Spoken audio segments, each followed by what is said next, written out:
Are you digging up the dirt on your dead? Want to find out how? Hear the latest on new family history sources and websites with interesting and fun guests and experts. Find out what other people have been learning about their ancestors. From kings to thieves, inventors to farmers, nothing that's been discovered should surprise us anymore, but it always does. Find out what we mean. Great family history stories and information are on the way now with Extreme Genes, Family History Radio, and extremegenes.com.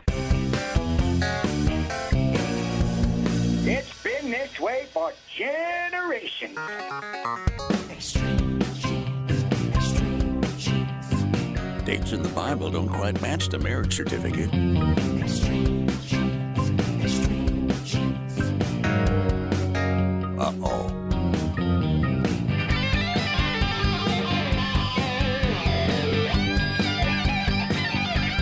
And welcome back, Genies, to another edition of Extreme Genes, America's family history show on extremegenes.com. My name is Fisher. I am your radio root sleuth on the program where we shake your family tree and watch the nuts fall out. And once again, very excited about what we've got lined up for you today. We've got an amazing expert on home movies. In fact, he's one of the founders of a place called the Center for Home Movies. And you may have seen this featured recently on CBS Sunday Morning. We're going to talk to Dwight Swanson about what they're doing and how it might affect what you do with your home movies. And then later in the show, we're going to talk to a man named Ken Alford. Ken was working on a book and found a guy who was a grandson of a Civil War soldier who was what they call a galvanized Union soldier. What does that mean? What was his story? You're going to love it coming up later in the show. But right now we head off to Syracuse, New York to talk to our good friend, the chief genealogist for the New England Historic Genealogical Society and American Ancestors, David Allen Lambert. You're supposed to be in Boston. What are you doing there, buddy?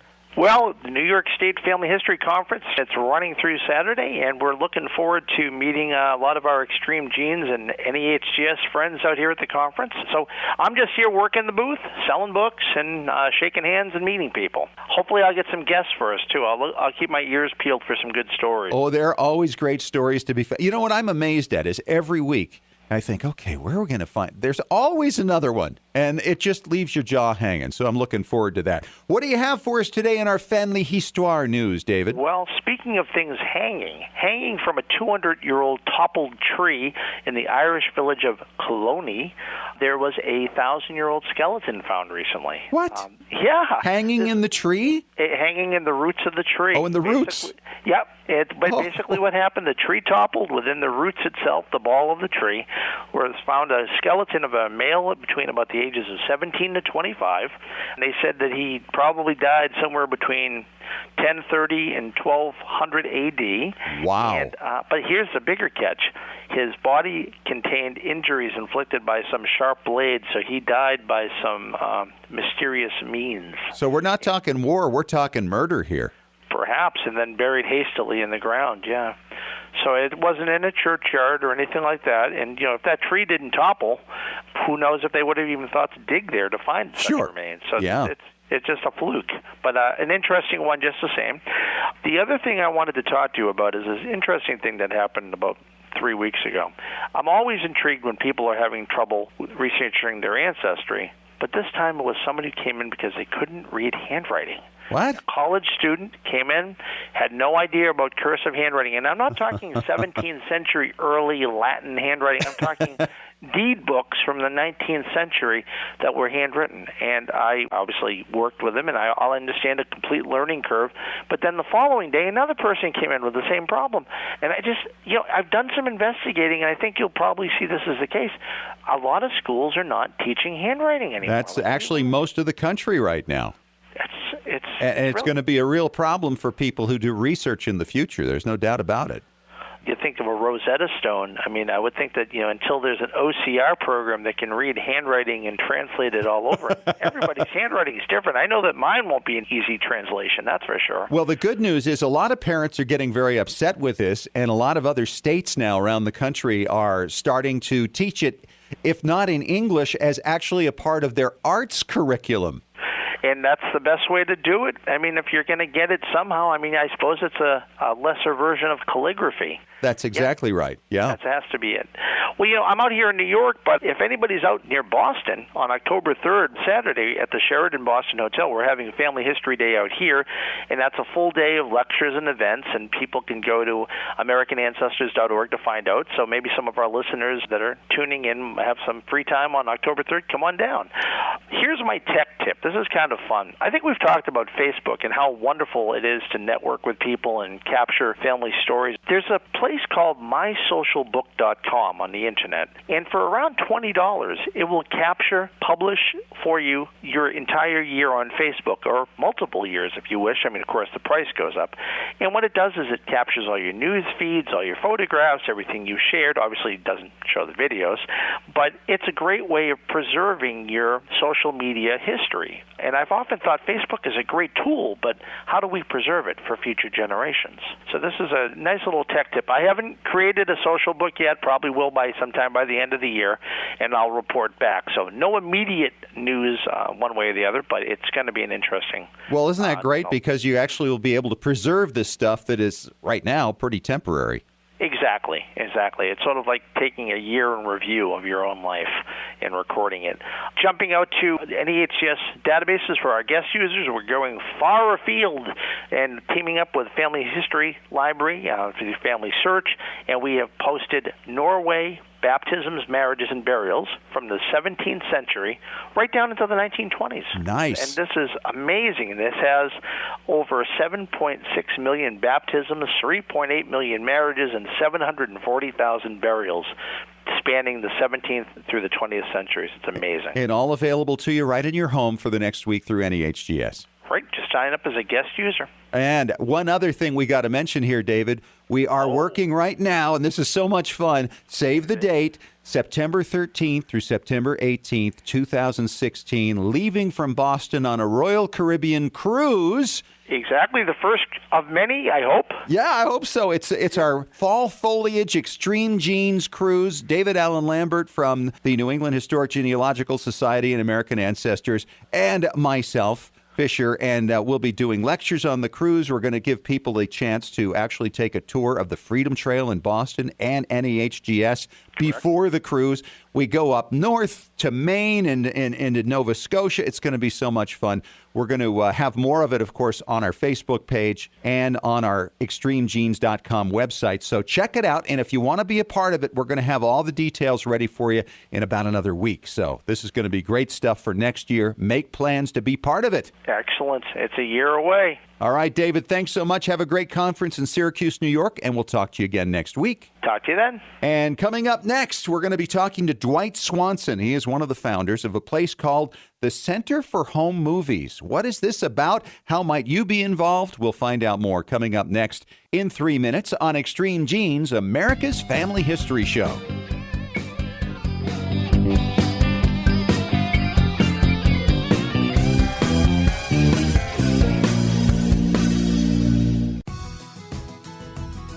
Extreme Genes is sponsored in part by 23andMe.com, a personalized genetic service that helps people access and learn from their DNA.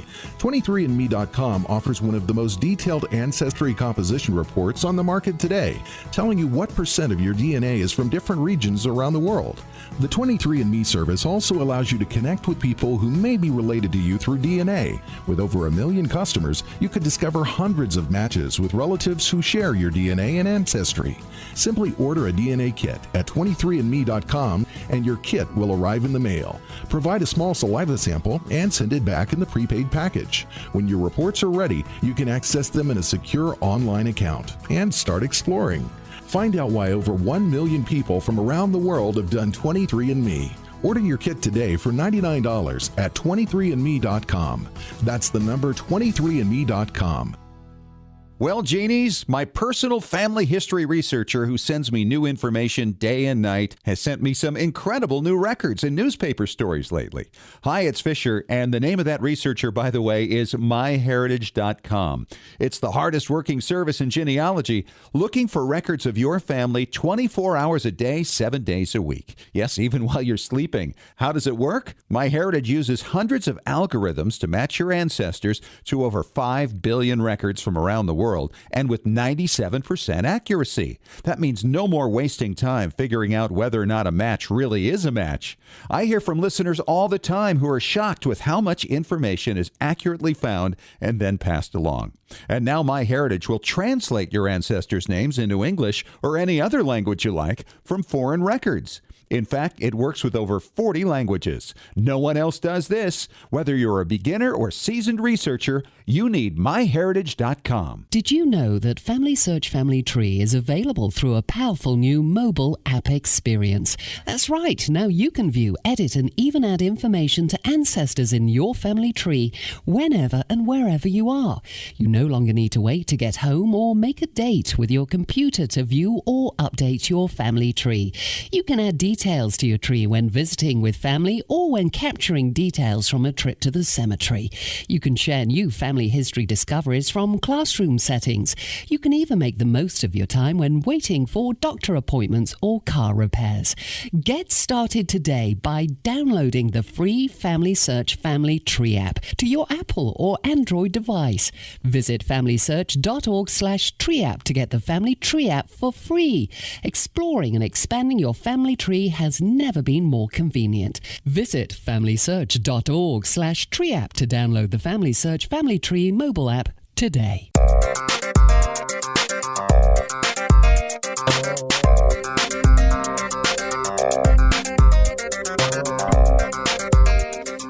And welcome back to America's Family History Show, Extreme Genes at extremegenes.com. Fisher here, the radio root sleuth. And just a couple of weeks ago, my wife was watching CBS Sunday Morning. It's a great show. It covers a lot of things concerning arts and culture. And she said, "Oh, you got to check this out." It was a story about a place, or a virtual place, called the Center for Home Movies.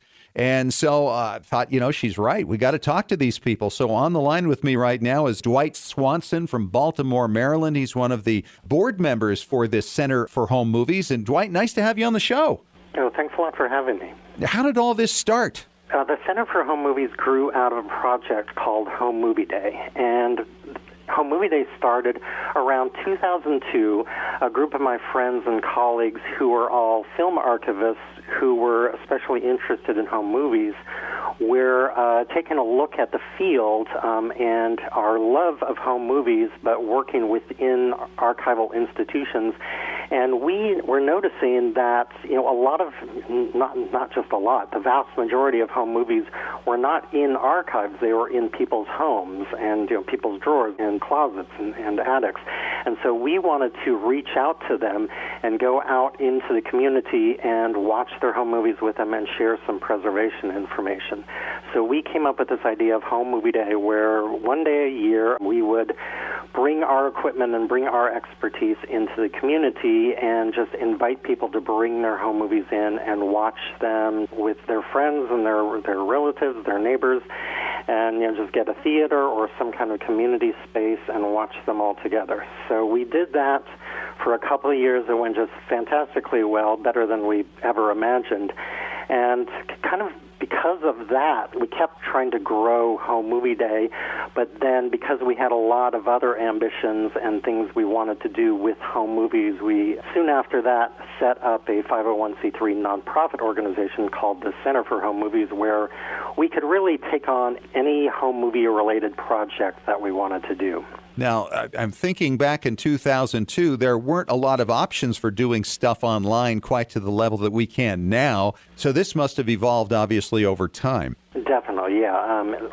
Home Movie Day in particular was really based on those screenings of just getting people together, getting projectors and inspection equipment, and getting the old 8mm projectors and 16mm projectors going and threading them and watching them. And it's only really been over the past several years with the kind of explosion and availability of watching stuff online that there's been a real change in focus about how people can watch home movies and share home movies with each other. Yeah, for those of us who've actually inherited a lot of these old movies, how many of us actually have a projector with which to look at them, right? Exactly, and that was really one of the main motivating factors for Home Movie Day, and it's proven to be true over the years that we've been doing this, is that people generally hold on to their films. If you see a can of film from your parents or your grandparents, you kind of feel like, oh, there's probably something worthwhile on this. It probably makes a good family document. But it's really the projectors that have disappeared over time, or more likely just broken down at some point. And people aren't making new projectors. So that's why every year we always get these amazing stories of people who have the films. They've been keeping them for a long time, but they just don't have the equipment, so they don't really know what's on them. So that's what we were kind of helping to supply them with, was good, functioning, safe, running equipment for them to finally look at these films again. So do you operate with people actually donating to your organization? We are not primarily a collecting organization. We would like to collect more, but we just don't have the staff and the manpower to bring in a lot of stuff. So what we usually try to do is connect people with other archives that maybe are closer to home, because what we have found is that since so many kind of personal family home movie collections really are tied to a single place, and if there is an archive or a library or some type of collection nearby to them, they really are a lot more meaningful closer to the place that they were made and that the families lived. That makes sense. So our first option when we hear about a collection is to try to hook the family up and hook the donors up with an archive that we're aware of, where things will be available, but be available to the people that will really use them. In some ways, an archive of last resort for collections that don't have a better home to go to. That's fascinating to me, because I did not realize there would be archives for home movies in many local areas. Who are these people? Are they part of something larger? The first organizations that started really being interested in home movies were mostly film archives, but what is called in the archival field as regional archives. The film archives of a city or a state or a region. The history of so many of these cities and regions, especially more rural ones or small towns, they weren't being documented by newsreel photographers or TV photographers. The people who were doing the historical documentation really was the home movie makers, and so that's why those kind of more locally based film archives were the ones that initially started paying attention to these films and these home movies. And so in the first cases, they were film archives, archives that specialize in collecting films. But more and more, we're dealing with archives that deal with manuscripts and diaries and personal papers that are developing the expertise to start to work with film collections and are kind of building up their film and video collections as part of a kind of a bigger collecting strategy. So those could be historical societies or museums or libraries or universities, that type of thing. So are we talking sometimes about state historical societies? More and more, yeah. Even early on, there were several state archives where there was someone in the archives, an archivist who just took personal interest in learning about film and cared about film, and so they grew those state collections within their archives. A lot of the state archives we found were people who were trained in paper materials and manuscripts, and they initially were much, much slower and much more reluctant to bring in audiovisual collections, mostly because it was just not something that they were really trained with or used to. But we've been kind of chipping away at that. And not just us, but the whole kind of field has started to consider audiovisual materials and film and video and audio as historical documents. We're talking to Dwight Swanson. He is a board member for the Center for Home Movies, which is a virtual, shall we call it a repository, or shall we just call it an asset? Sure. That's good. A virtual asset to help you preserve your home movies. And where can they go to see the Center for Home Movies? Where is it online, Dwight? It's go to www.centerforhomemovies.org.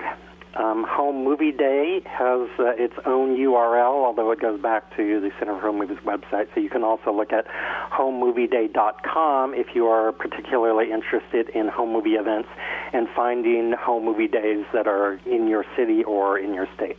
So this is an event that actually goes on. People gather together and share them at the same time, and they do this in all the states.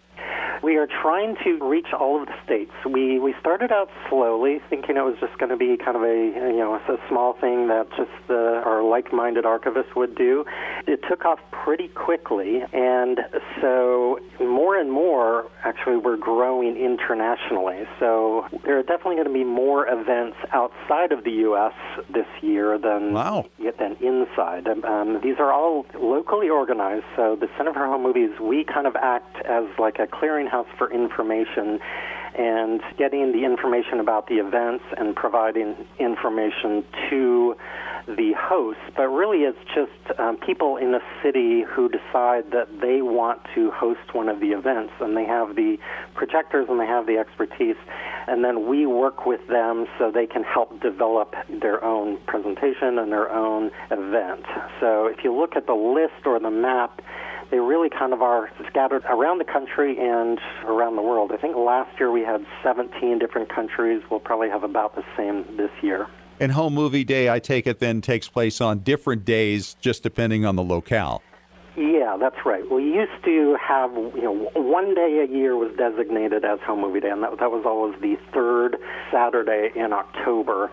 What we found is that that day didn't always work for everybody. Lots of people on college campuses didn't want to conflict with a football game, so gradually we started saying, okay, just do Home Movie Day whenever it makes the most sense for you. So we encourage people to do it on that third Saturday, which is October 17th this year, but really our new philosophy is every day can be Home Movie Day, so they're really kind of going on throughout the year now. Well, that's pretty exciting, and I'm sure there are people listening right now who are thinking, boy, I'd like to actually organize one of those. I assume they can get in touch with you through the website, centerforhomemovies.org.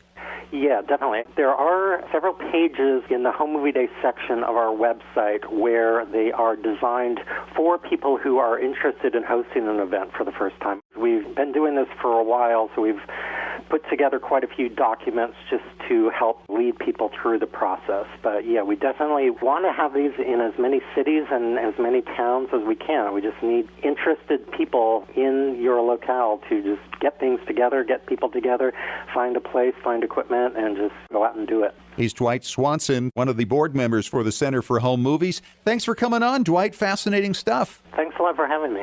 Coming up next, from old movies to old soldiers, we'll talk to a man who discovered that a Union soldier from the Civil War wasn't quite who he claimed to be for his entire life, including to his wife and kids. Ken Alford will fill us in on this incredible tale on the way next in 5 minutes on Extreme Genes, America's Family History Show.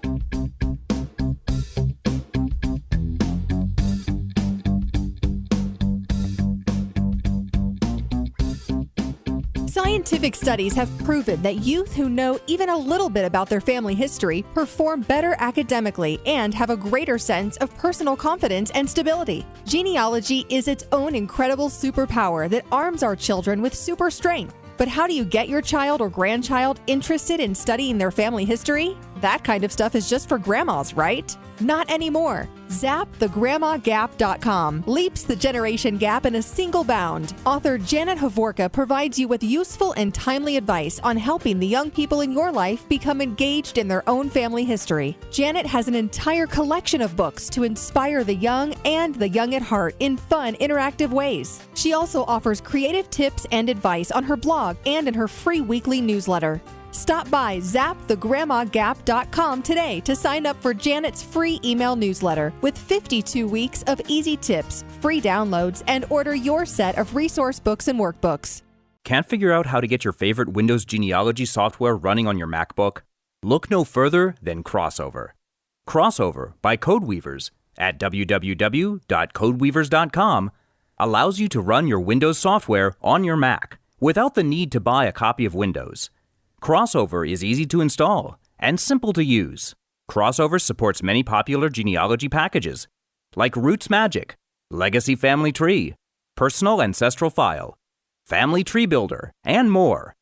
Crossover also lets you run other popular productivity apps like Microsoft Office and a wide range of games. So if you're looking for an easy, affordable solution to your Windows compatibility needs, visit www.codeweavers.com today to download your free trial of Crossover. And don't forget to use the deal code FAMILY for an additional 40% off when you purchase Crossover. Looking for an easy way to show off your family history and share it with your family? Family Chartmasters offers beautiful custom pedigree art pieces and inexpensive family reunion draft charts in any design or size that fits your needs. With a free consultation at FamilyChartmasters.com, you can get started creating a new family masterpiece. Family Chartmasters has over 11 years of experience in creating and printing family charts. They can print any style of genealogy chart from any genealogy file and can create exactly what you're looking for. You'll work with a specialized and talented consultant whose goal is to make you happy. Decorative charts make fantastic gifts for all occasions. And with Family Chartmasters' option of ordering duplicate charts at half price along with your original purchase at full price, you can afford to give a family heirloom to each member of your family. Contact Family Chartmasters today at FamilyChartmasters.com for your free consultation. Family Chartmasters will give the greatest care to your family history.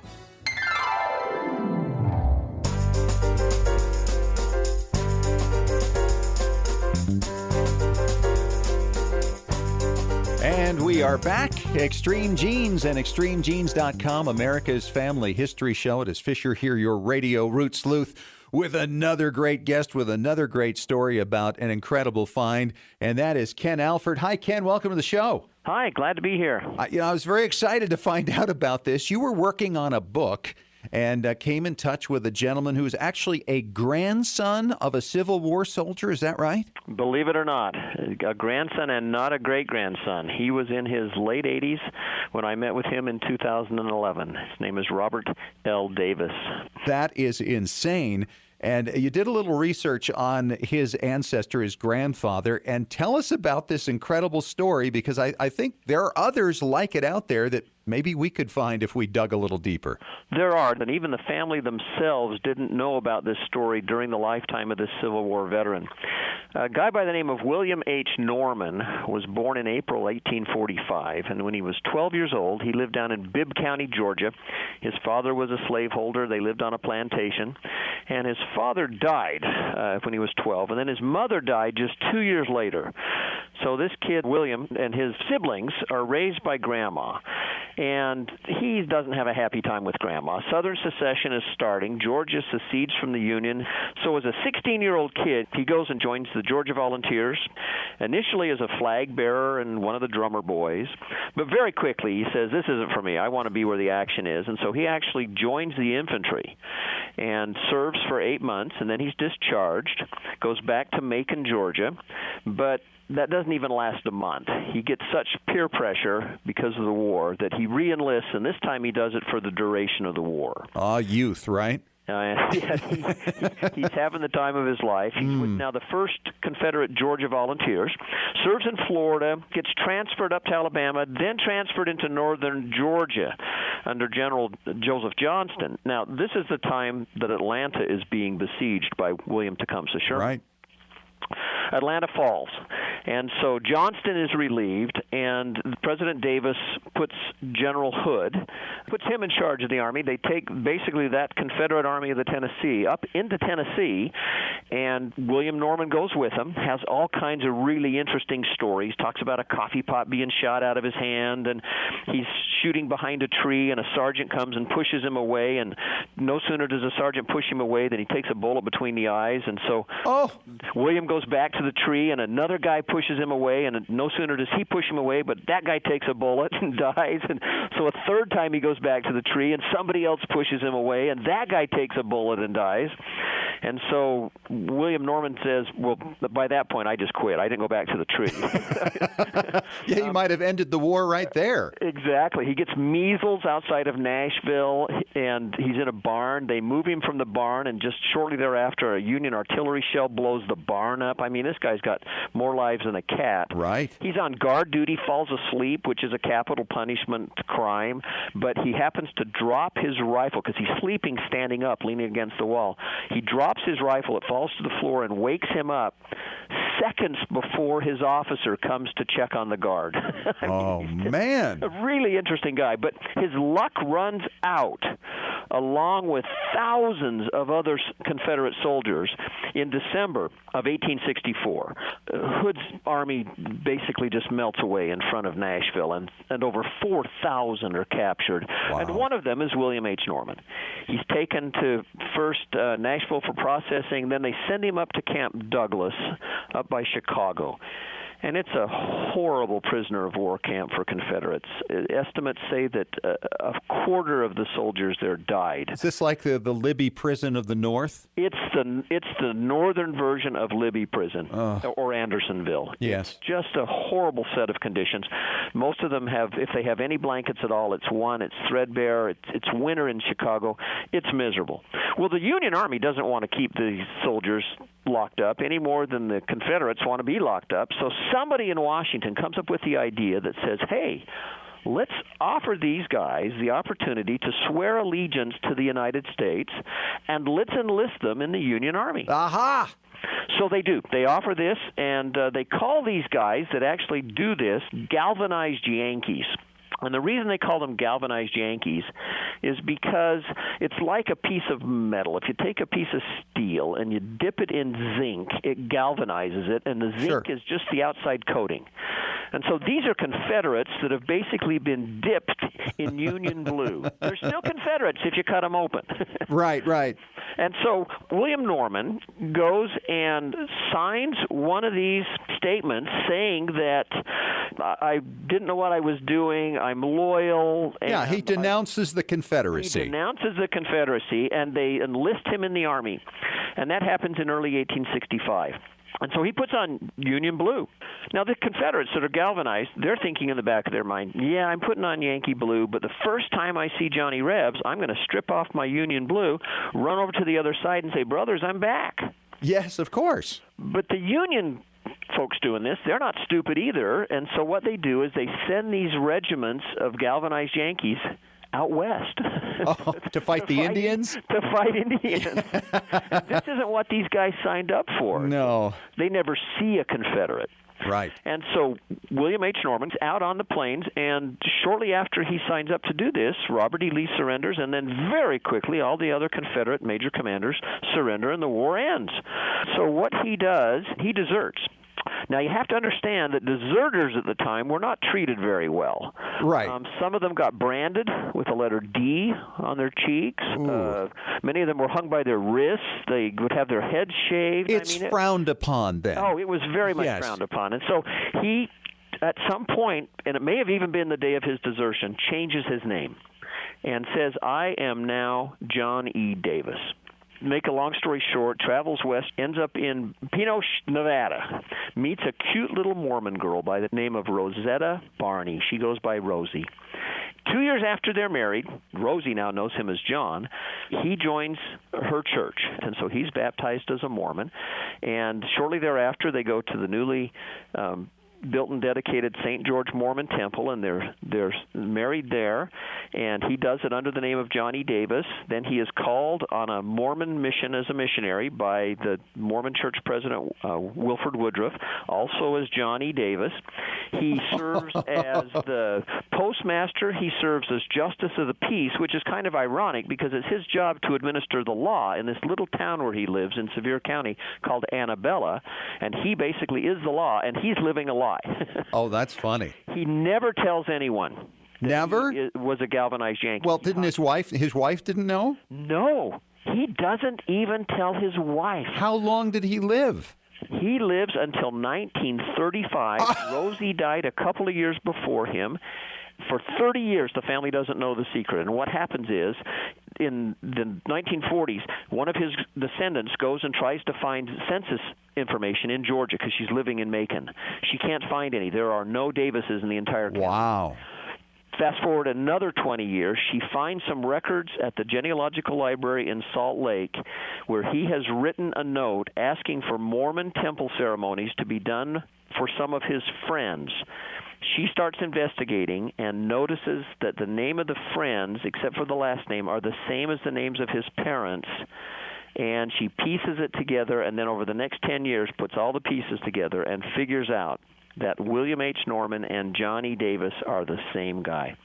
So today there are 4 or 5 generations of Davises who should actually be Normans. Normans. Oh, wow. And I would imagine DNA is being done and all kinds of things to dig into this. They've had all kinds of fun things. There's a little ditty that was said back at that time that's just kind of fun. Because William H. Norman is not the only guy to do this, and it goes like this. Say, what was your name in the States? Was it Thompson or Johnson or Bates? Did you murder your wife and fly for your life? Say, what was your name in the States? And his name was William H. Norman, but he died as Johnny Davis. He's Ken Alford. What a great story, Ken. Thank you so much. You are Ken Alford, right? I am indeed. Okay, I was just checking. Thanks for joining us. Thank you very much. Have a great day. And Tom Perry, our preservation authority from tmcplace.com, is coming up next with more suggestions on how to preserve your precious family heirlooms on Extreme Genes, America's Family History Show.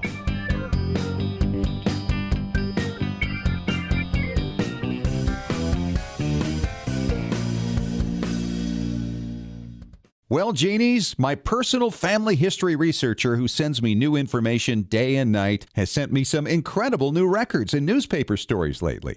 Hi, it's Fisher, and the name of that researcher, by the way, is myheritage.com. It's the hardest working service in genealogy, looking for records of your family 24 hours a day, 7 days a week. Yes, even while you're sleeping. How does it work? MyHeritage uses hundreds of algorithms to match your ancestors to over 5 billion records from around the world, and with 97% accuracy. That means no more wasting time figuring out whether or not a match really is a match. I hear from listeners all the time who are shocked with how much information is accurately found and then passed along. And now MyHeritage will translate your ancestors' names into English or any other language you like from foreign records. In fact, it works with over 40 languages. No one else does this. Whether you're a beginner or seasoned researcher, you need myheritage.com. Extreme Genes is sponsored in part by 23andMe.com, a personalized genetic service that helps people access and learn from their DNA. 23andMe.com offers one of the most detailed ancestry composition reports on the market today, telling you what % of your DNA is from different regions around the world. The 23andMe service also allows you to connect with people who may be related to you through DNA. With over 1 million customers, you could discover hundreds of matches with relatives who share your DNA and ancestry. Simply order a DNA kit at 23andMe.com and your kit will arrive in the mail. Provide a small saliva sample and send it back in the prepaid package. When your reports are ready, you can access them in a secure online account and start exploring. Find out why over 1 million people from around the world have done 23andMe. Order your kit today for $99 at 23andMe.com. That's the number 23andMe.com. Did you know that Family Search Family Tree is available through a powerful new mobile app experience? That's right, now you can view, edit and even add information to ancestors in your family tree whenever and wherever you are. You no longer need to wait to get home or make a date with your computer to view or update your family tree. You can add details to your tree when visiting with family or when capturing details from a trip to the cemetery. You can share new family history discoveries from classroom settings. You can even make the most of your time when waiting for doctor appointments or car repairs. Get started today by downloading the free Family Search Family Tree app to your Apple or Android device. Visit familysearch.org/tree app to get the Family Tree app for free. Exploring and expanding your family tree has never been more convenient. Visit familysearch.org/tree app to download the Family Search Family Tree mobile app today.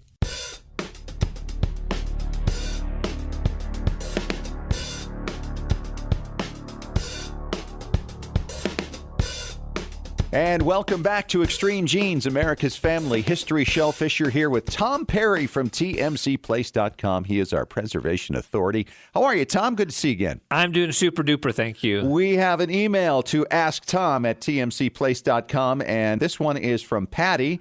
She says, hi, I listen to you on Extreme Genes and would appreciate your guidance. I live in Charlottesville, Virginia, and being the family genealogist, I've recently received from my in-laws 2 Civil War era daguerreotypes. Awesome. Woo, that's awesome. Yes, one in fairly good condition, one not so much. It's quite tarnished. Both are photos of Civil War soldiers, maybe the same person, can't tell, in Union uniforms. If the tarnished daguerreotype can be restored, I would be forever grateful to have that done, and perhaps the best way to do it would be to digitize it. Boy, there's really a lot of angles to this, isn't there? There's the shipping side of a very delicate item, Tom, and plus the idea of whether they can get them out of the cases to do the digitizing, or you digitize it right through the glass. Where do we start? Probably at the beginning. Okay. Like you say, there's so many facets to this thing, and you've done this before yourself. The first thing I want to tell them before you do anything, scan, photograph, photograph, photograph.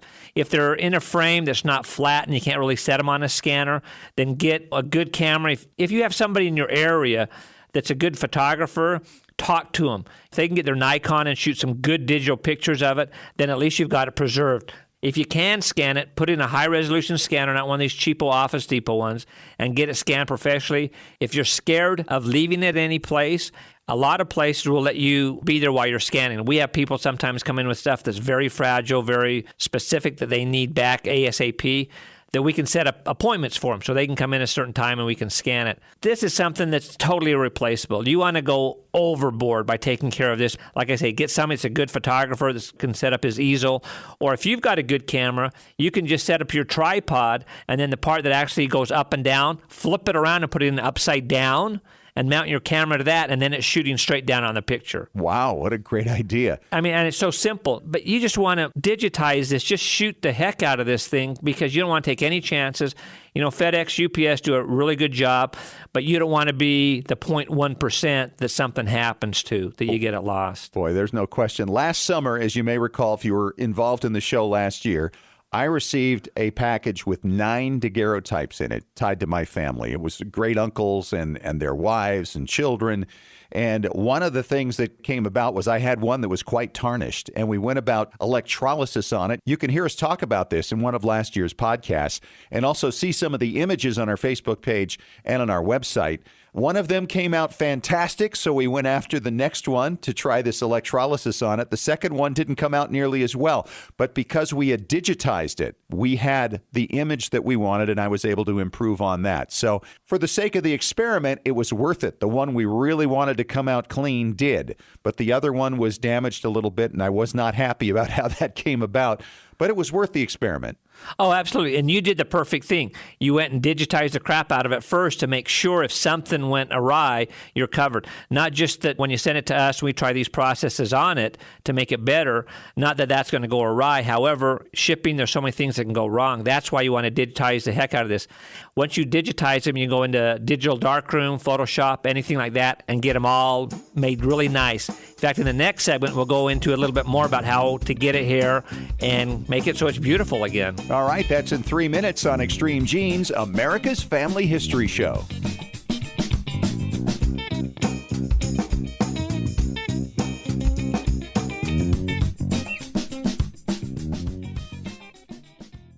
Looking for an easy way to show off your family history and share it with your family? Family Chart Masters offers beautiful custom pedigree art pieces and inexpensive family reunion draft charts in any design or size that fits your needs. With a free consultation at FamilyChartMasters.com, you can get started creating a new family masterpiece. Family Chart Masters has over 11 years of experience in creating and printing family charts. They can print any style of genealogy chart from any genealogy file and can create exactly what you're looking for. You'll work with a specialized and talented consultant whose goal is to make you happy. Decorative charts make fantastic gifts for all occasions. And with Family Chart Masters' option of ordering duplicate charts at half price along with your original purchase at full price, you can afford to give a family heirloom to each member of your family. Contact Family Chart Masters today at FamilyChartMasters.com for your free consultation. Family Chart Masters will give the greatest care to your family history.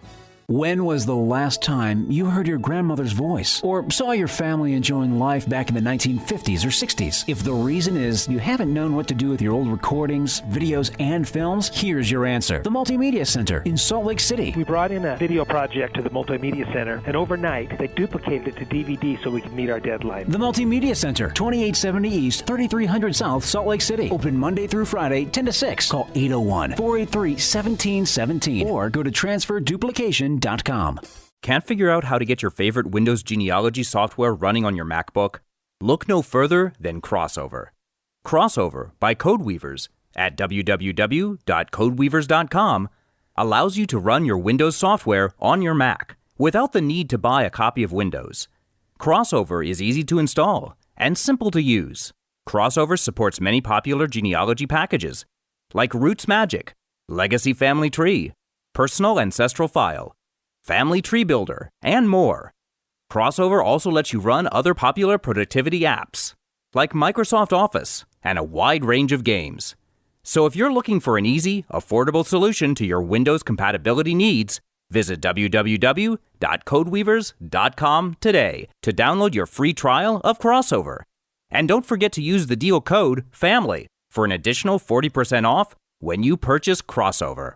Scientific studies have proven that youth who know even a little bit about their family history perform better academically and have a greater sense of personal confidence and stability. Genealogy is its own incredible superpower that arms our children with super strength. But how do you get your child or grandchild interested in studying their family history? That kind of stuff is just for grandmas, right? Not anymore. ZapTheGrandmaGap.com leaps the generation gap in a single bound. Author Janet Havorka provides you with useful and timely advice on helping the young people in your life become engaged in their own family history. Janet has an entire collection of books to inspire the young and the young at heart in fun, interactive ways. She also offers creative tips and advice on her blog and in her free weekly newsletter. Stop by ZapTheGrandmaGap.com today to sign up for Janet's free email newsletter with 52 weeks of easy tips, free downloads, and order your set of resource books and workbooks.